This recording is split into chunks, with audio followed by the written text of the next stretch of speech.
मैं गीतिका त्रिपाठी आज आप लोगों को हिंदी विषय पढ़ाने जा रही हूँ। बच्चों, इससे पहली कक्षा में हमने आप लोगों को शब्द के भेदों के अंतर्गत संज्ञा के बारे में बताया था। तो रूपाली आप खड़ी हुई है बेटा, कल हमने आपको संज्ञा के बारे में बताया था। आप बताइए क्या संज्ञा है, संज्ञा किसे कहते हैं? हाँ,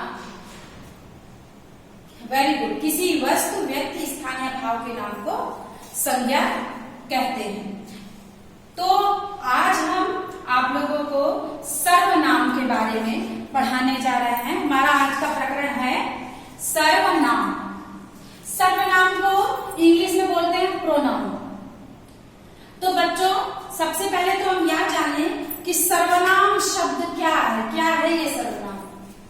सर्वनाम शब्द की उत्पत्ति दो शब्दों से मिलकर के बनी है, सर्व प्लस नाम। सर्व प्लस नाम। सर्वनाम शब्द की उत्पत्ति दो शब्दों से मिलकर के बनी है, सर्व प्लस नाम। अर्थात जितने भी नाम हैं वो सभी सर्वनाम के अंतर्गत, वो सभी जितने भी नाम है वो सभी जब परिवर्तित होंगे उनकी जगह पर सर्वनाम का प्रयोग किया जाता है। तो अब हमारा प्रश्न है कि सर्वनाम क्या, सर्वनाम की परिभाषा क्या हुई? तो अब आप सीधे से बता सकते हैं जितने भी नाम हैं, यानी संज्ञा के स्थान पर प्रयोग किए जाने वाले शब्द सर्वनाम कहलाते हैं। सर्वनाम किसे कहते हैं? आयुष आप बताइए। संज्ञा के स्थान पर प्रयोग किए जाने वाले शब्द सर्वनाम कहलाते हैं। उदाहरण के लिए आप देखिए, आपको हम एक उदाहरण लिख करके दिखाते हैं। जैसे हमने एक वाक्य लिखा, राम जाता है। राम जाता है।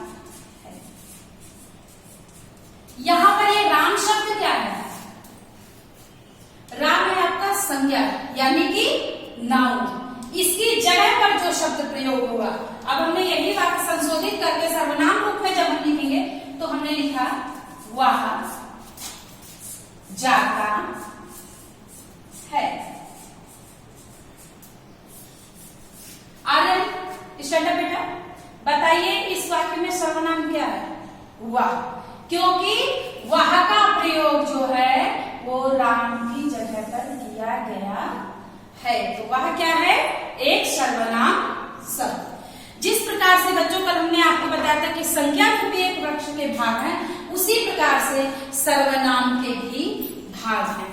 सर्वनाम के यानी प्रोनाउन के मुख्य हिंदी में 6 भाग होते हैं, और जब आप अंग्रेजी भाषा पढ़ेंगे तो कहीं कहीं पर सर्वनाम को 9 भागों में विभाजित किया गया है। ठीक है, तो सर्वनाम के 6 मुख्य भाग होते हैं। कौन कौन से? नंबर 1 पुरुषवाचक सर्वनाम, नंबर 2 निश्चयवाचक सर्वनाम, नंबर 3 अनिश्चयवाचक सर्वनाम, नंबर 4 संबंधवाचक सर्वनाम, नंबर 5 प्रश्नवाचक सर्वनाम, और नंबर 6 निजवाचक सर्वनाम। तो पुरुषवाचक सर्वनाम यानी पुरुषवाचक सर्वनाम को अंग्रेजी में बोलते हैं पर्सनल प्रोनाउन। पुरुषवाचक सर्वनाम को अंग्रेजी में क्या बोलते हैं? Personal pronoun.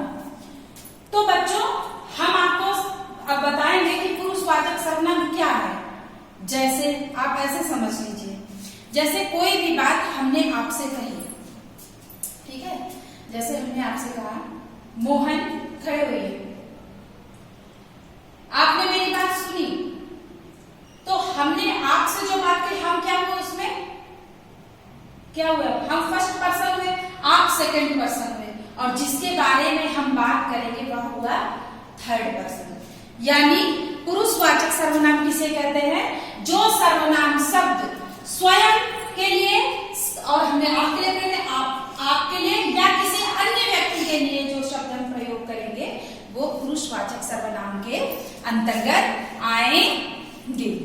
तो बच्चों, आप लोगों को समझ में आया है ना कि सर्वनाम किसे कहते हैं? फिर से मेरी बार रिपीट करवा देना है। जिन शब्दों का प्रयोग संज्ञा के स्थान पर होता है उनको सर्वनाम कहते हैं। जैसे यहाँ मैं तुम्हारी अभी हमने आपको उदाहरण देकर के बताया था कि राम जाता है। राम एक संज्ञा शब्द है, और हमने यहाँ पर दूसरा उसका सर्वनाम शब्द प्रयोग करके उदाहरण दिया कि वह जाता है। इस वाक्य में वह सर्वनाम शब्द है।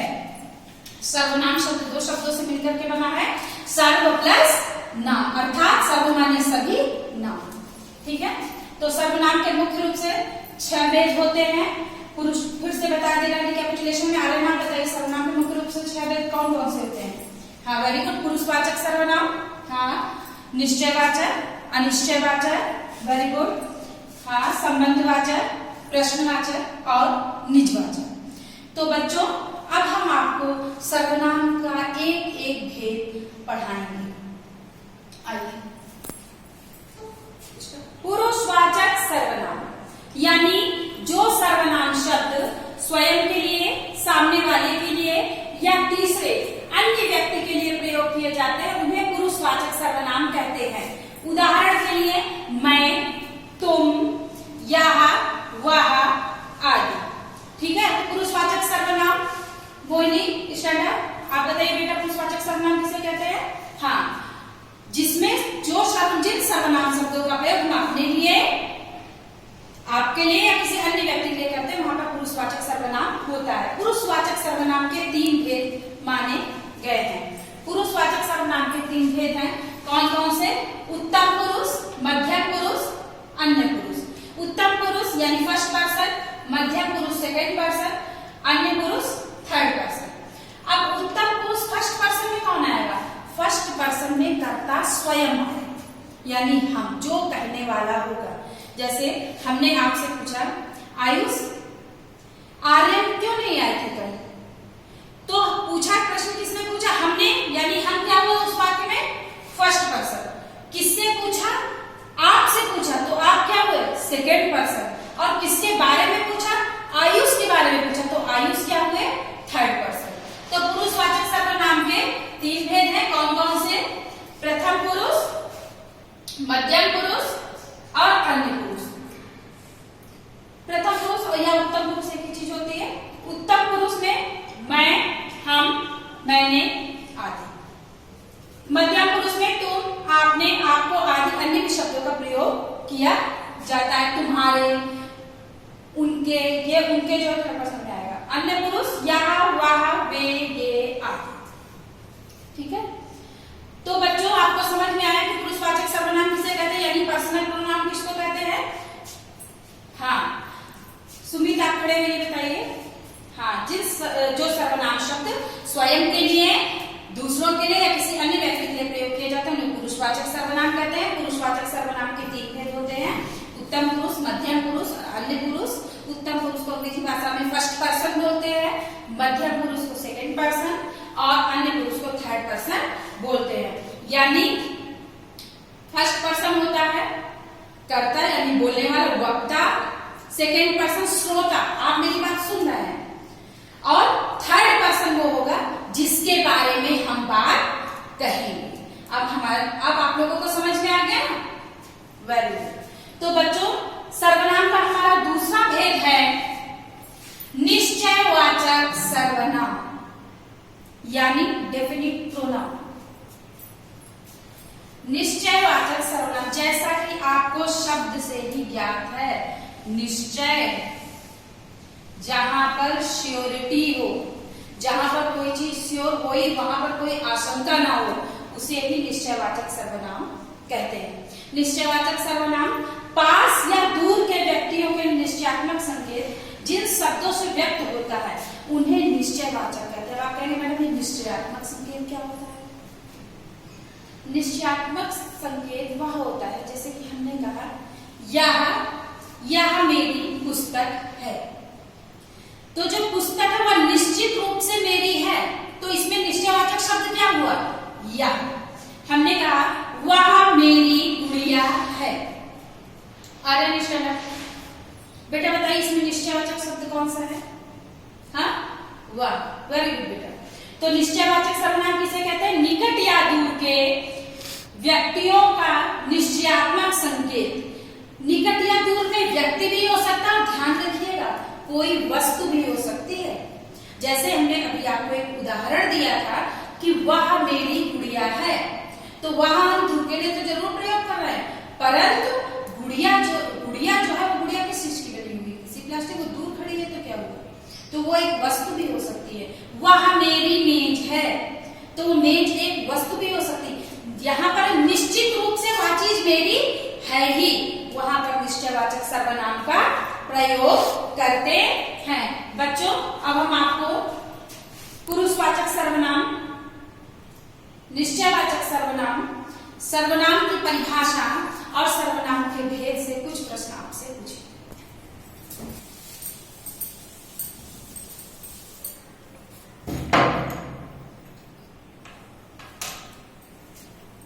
पुरुषवाचक सर्वनाम जैसे हमने पूछा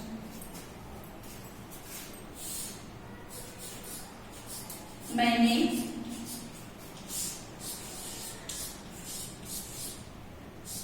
किताब पढ़ी। तो इसमें पुरुषवाचक सर्वनाम कौन सा शब्द है? आर्यन बेटा स्टैंड। हाँ बताइए। मैंने क्या है? पुरुषवाचक सर्वनाम है। ठीक है। उसी प्रकार से अब हम आपसे निश्चयवाचक सर्वनाम का आपके सामने एक उदाहरण रखते हैं। जैसे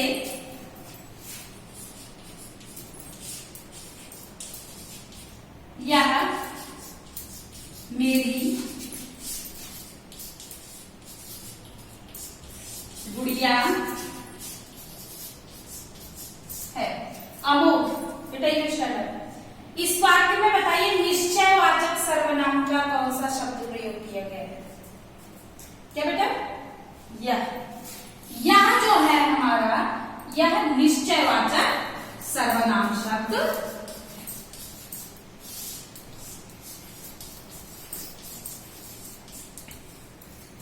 ठीक है।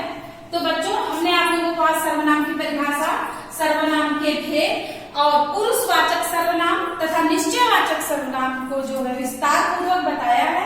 इसी से संबंधित हम आप लोगों को कुछ वाक्य देंगे जिनमें से आप सर्वनाम शब्द जो है वो चुन करके लिखेंगे।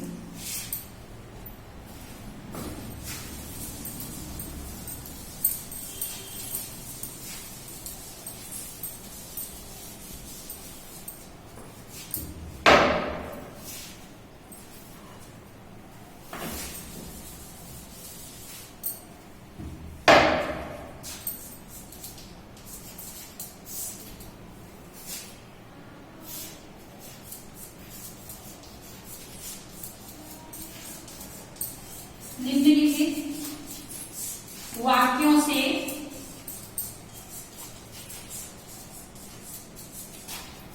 सर्वनाम शब्द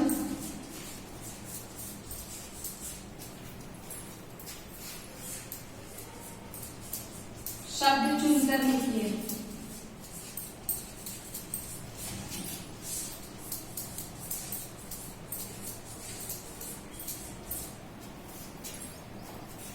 नंबर 1, यह मेरी किताब है। नंबर 2, वह जाता है।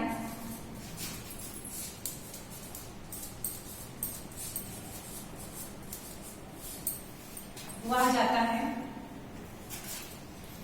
नंबर 3, वे पढ़ते हैं।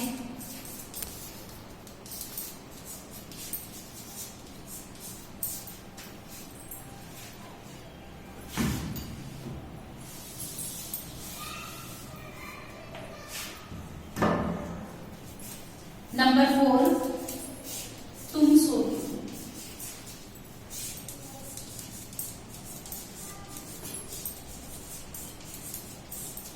तो बच्चों हमने आपको होमवर्क में 4 वाक्य दिए हैं जिनमें हमने आपसे सर्वनाम शब्द चुनकर लिखने के लिए बताया है। पहला वाक्य हमारा यह मेरी किताब है। दूसरा वाक्य है वह जाता है। तीसरा वाक्य है वे पढ़ते हैं। और चौथा वाक्य है तुम सोते हो। तो बच्चों आप लोगों को समझ में आ गया होगा कि सर्वनाम क्या है, उनके कितने भेद हैं। अब हम आपसे कुछ प्रश्न पूछते हैं सर्वनाम से संबंधित जिनका आप मौखिक हमको उत्तर देंगे। रूपाली खड़ी हुई, बताइए बेटा सर्वनाम किसे कहते हैं? Very good. हाँ, संज्ञा के स्थान पर प्रयोग होने वाले शब्द सर्वनाम कहलाते हैं। ठीक है, उदाहरण बताइए। ठीक बेटा, जैसे वह हंसता है, वेरी गुड। रोहन आप खड़े हुए, बताइए बेटा सर्वनाम के कितने भेद होते हैं? 6 भेद होते हैं। कौन कौन से? हाँ, पुरुषवाचक, निश्चयवाचक, वेरी गुड, अनिश्चयवाचक और संबंधवाचक, निजवाचक और प्रश्नवाचक। इसका मतलब आप लोगों को समझ में आ गया है। सर्वनाम के जो अन्य भेद हैं वो हम आपको अगली क्लास में या जो आपकी नेक्स्ट क्लास होगी उसमें आपको पढ़ाएंगे। ठीक बेटा, थैंक यू।